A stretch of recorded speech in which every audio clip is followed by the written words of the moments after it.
All right, take a look at all these comics you're going to be getting. These are all going to go to you, all one money, all one lot, all one bid, and all of it is going to go into your collection. Let's take a look at everything right here.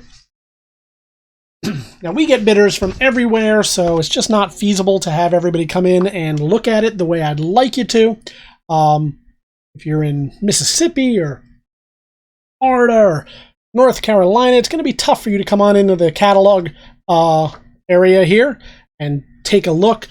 So that leaves you with just looking at the catalog photos at TheBigToyAuction.com. We don't want to let you have to just rely on those. So what I'm going to do is what you would do if you were here in the studio with us is you would take these and look at them close up. You'd take a look at all the features, check for any kind of spline ticks here, any kind of bending, folding, cracking, scraping, tearing, holes, etc. So you can see a little bit of stress right here on the cover, like that you might not otherwise see in the catalog photos. Additionally, we're going to walk all the way along, and I've got the added benefit of 3D lighting here, so you can see it wiggle jiggle across there and really point out stuff like that you might not otherwise see. We'll flip it over on the back. And this one is a nice dark cover here.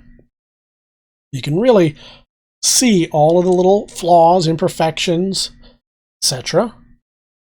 And we'll show you that as well. You don't always get a chance to see the back of the comics, especially in slabbed pieces. So this is something that we make available to you, especially if you would have been able to see it here yourself in the catalog. And something I almost never see is the interiors. We'll show you a little bit. Obviously, we're not going to show you the whole thing for many reasons, including copyright. But I want to show you, this is a nice white page, so this is where I want to show you. Now, I might call this white. I might call it cream. I might call it off-white. Why rely on what I say? Let's instead use what you say. I give you the opportunity to look it over yourself, use your expertise, your judgment to put it into your collection. You're going to be the one who wins this. You're going to be the one who takes it home and lives with it forever in your collection. So I want you to be happy with it right now at this moment while looking at it. Why rely on my say-so? Now you have your say-so as well. So that's why we open this up, so you get an idea of quality and condition of the pages. We're going to do that with all of these. This is steel number 10. And we'll go through the other 7 as well, as quickly as we can. Now, I don't want to waste too much of your time. An auctioneer, we like to do things quickly. So I'm going to do it as quickly as possible. And so we record in 1080p. Now, it depends on what your device is that you're looking at this on or what service you're looking at it through. May have downscaled. We offer it in high res so that you can stop, go back, go forward, pause, zoom in, and look at all these things in your leisure time when you get a chance. I'm going to go through them as quickly as we can, but also as completely, I hope, as we can to give you the full experience of everything that you're going to be purchasing. You can see a little bit of stress here, some schmutz where Johnny took this home from the newsstand, along with his candy bar and his soda. And probably got a little bit smudged there on the cover. Which is good. That means young Johnny there got a chance to really enjoy it and read it. You will too. It may not be as good for the resale, although it didn't look too major. I'm sure it'll clean up fine. And we'll show you a little bit of quality and condition of the pages. There you have it. You got X-Men number what? X-Men number 51. Moving right along to some Spider-Man. As Spider-Man takes on Thanos. Seems to me, Mike, like he might be fighting a little bit out of his weight class, but you decide. A little bit of bend at that corner. Nice darkish cover, so you can see some of this right here.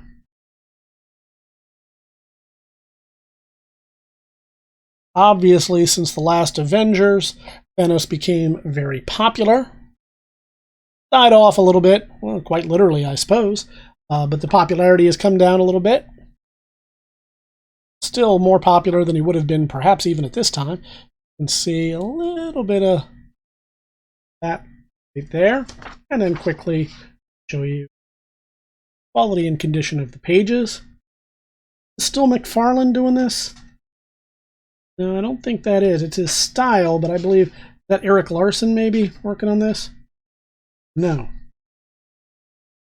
Move right along here to Pacific Comics, comic book called Alien Worlds. Now, if I remember right, so this has a little bit of a heavy metal feel to it. The actual, but I mean the comic book magazine. Sort of same vibe. I want to show you that. A little tiny bit thing right there. Minor ticking right here. Artwork from 1983. Now, if I remember right, just like heavy metal, is it 83? It want to show me here. 84. So that artwork would have been commissioned a little bit before that. Now, we'll show you the back first. I believe that's also cool art there. A little bit more of an indie feel to it, and of course it was Pacific Comics. But along with the indie feel, there's some stuff in here I think that's a little bit more risque. We run a family show, so I'll try to... There we go. I don't want to take risks here and offend anyone, so... Give you quality and condition of the pages, but we're not going to show you too much because it got some more classical art type stuff, and we'll just leave it at that going on in that one. We're moving on to Incredible Hulk number 391. Some Peter David looks like right there. Taking on the new kids from X-Force. It's New Mutants, is it? And we'll just shine right along here. It was looking pretty good. A little bit of... It's tough because there's a lot of white and a lot of modeling on there, but you can see a little bit of spine ticks right there, but not too much. The major thing is this little crease right here. Indentation. Let's get the light on that. See, a little bit of indentation and then some creasing here. Well, that's pretty good. Flip it over on the back.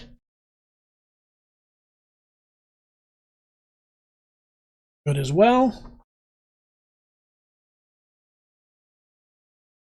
And quality and condition of those pages.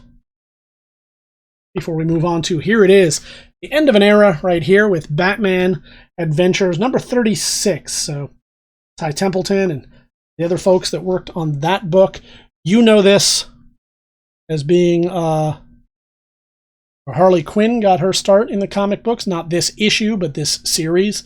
This marked the end of it. For how influential it was, it's surprising it only lasted 36 issues. Now, because it's the last, it's a minor key, not the biggest or most important thing in the world, but if you're trying to complete a run, this is a good one. You're going to need it. But we got a little bit of a stress right there. Let's see if there's... Otherwise, it looks pretty good. That's a really nice copy of this. Yeah, so we just have that stress point right there, and let me see if I can get that light on it. Again, we do this in high def so you can zoom in, move back, move forward, etc. Flip it over on the back here so we can look at it some more. Back looking just as good. And then let's just take a sneak peek here. Interiors. Standing. Moving on to Adventures of Superman. There's number 538. Light shine on there. Dance all around. What is that? Got some ice cream sandwich on there or something. Who knows? Little schmutz. Probably wipe off with a damp cloth, but I'm not going to guarantee that. Issues, a little bit stress ticking right there. Jiggle, jiggle the light. Really see that, especially if you zoom in. See that. Rest nice and square along there, no real issues. Ah, nice dark cover. I like those because they really pop out any any sort of flaws, imperfections. We're seeing a little bit of it here. We'll open it up and take a look.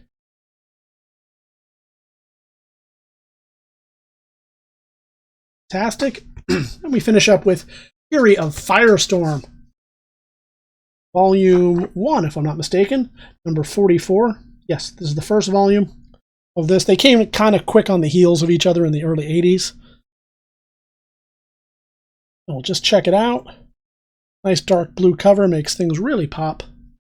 Luckily, there's not a lot to pop on this. 2, 3, maybe half a dozen little spine ticks there, but no real creasing. There's that. Flip it over on the back. Oh boy. Who remembers the old Panache Place? Those in the Matchbox version of Voltrons. I think to this date, still some of the best in the American market.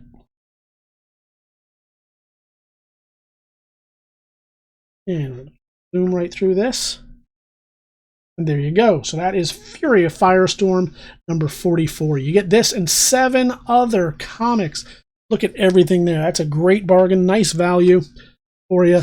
Great way to just jump in, pick up some pieces, fillers, etc. You're going to get them all your way, all one money, all one bid. And that's all you have to do is bid right now. You can leave your pre-bids at TheBigToyAuction.com. Right now, right away, it is live and ready to go, but we recommend you also come back on game day. When we close this live, you'll have the opportunity to defend your bids in real time against everybody else live and online in the room. That's the best way to enhance your chance of getting this into your collection. Don't let somebody else grab it. Don't let them take it away from you. Head on over to TheBigToyAuction.com right now. We look forward to seeing you at the auction.